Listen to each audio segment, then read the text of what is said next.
Jangan-jangan sebelumnya atau apa, saya nggak mau tahu. Baik. Saya tanggal 13 naikin. Artinya mau diartikan. Bang.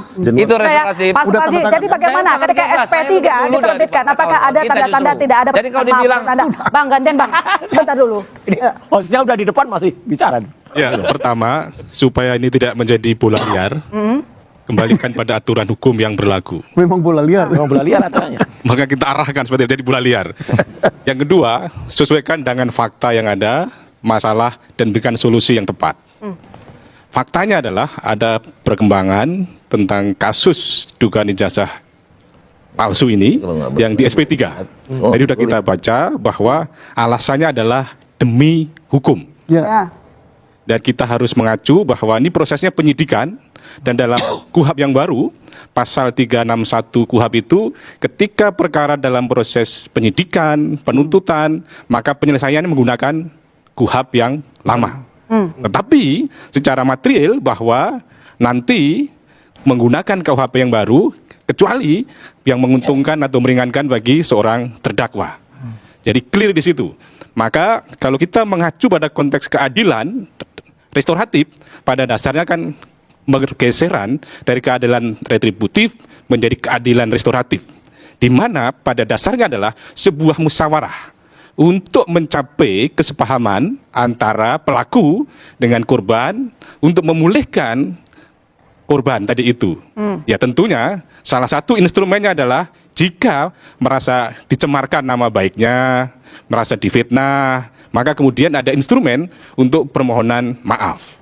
Maka untuk itu memang secara clear keadilan restoratif itu diatur di pasal 79 sampai 88 KUHAP yang baru. Dan itu mekanismenya mulai dari penyidikan, penuntutan, sampai di persidangan. Dan kemudian ada syarat-syarat, bukan residivis, maksimal 5 tahun, dan kemudian ada perjanjian di penyidikan dan sebagainya. Maka dalam hal ini bahwa memang mensyaratkan tadi itu understanding, kesepahaman tadi itu, ada permusyawaratan.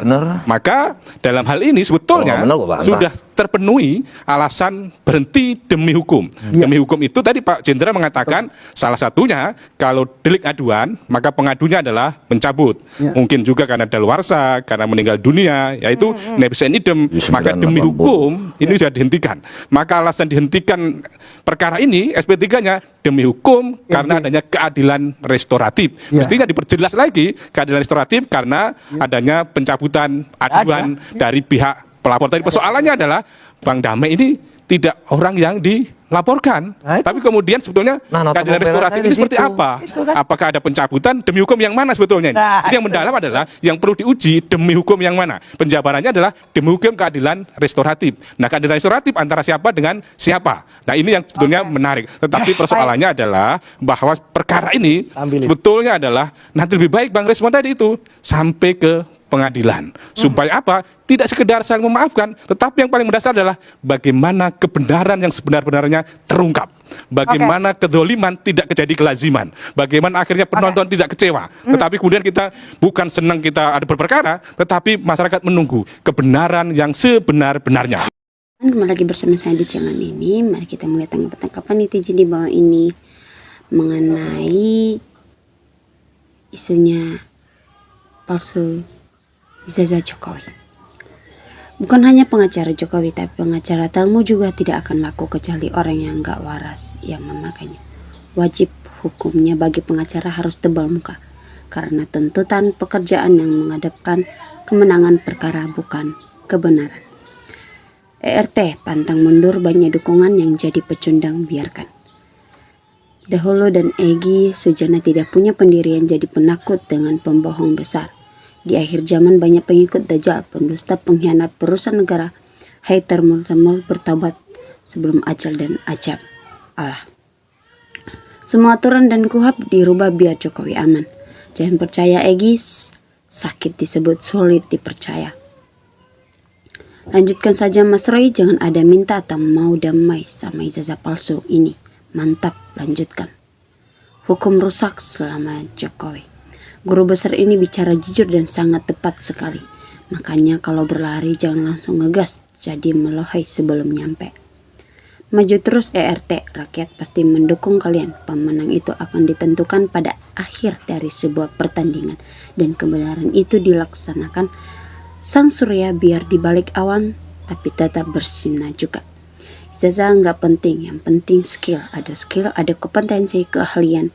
Nah, dari pernyataan ini, ada sesuatu dari pernyataan ini yang tersembunyi. Yang akhirnya pernyataan itu menggelar, yang ternyata inilah yang jadi permasalahan. Yang sampai saat ini nggak selesai-selesai karena masalah ini menimbulkan keraguan dari yang menyatakan kata-kata ini.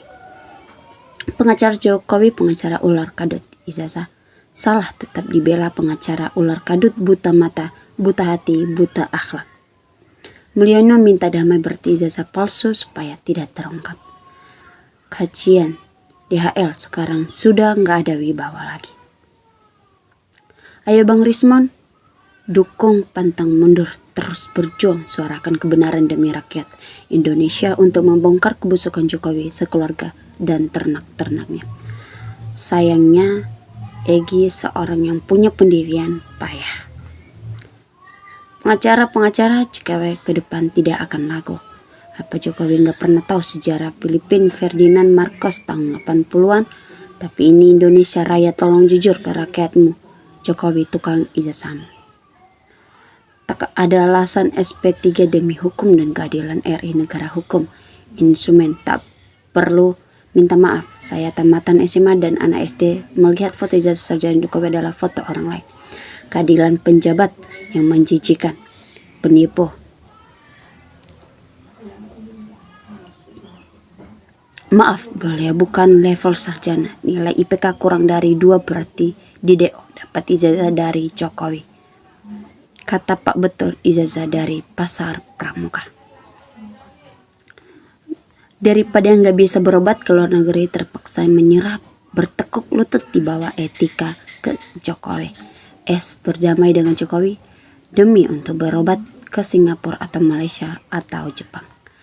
Emang hari gini rakyat dianggap bodoh? Ya enggak lah, intinya kalau punya ijazah asli ya tinggal tunjukkan saja.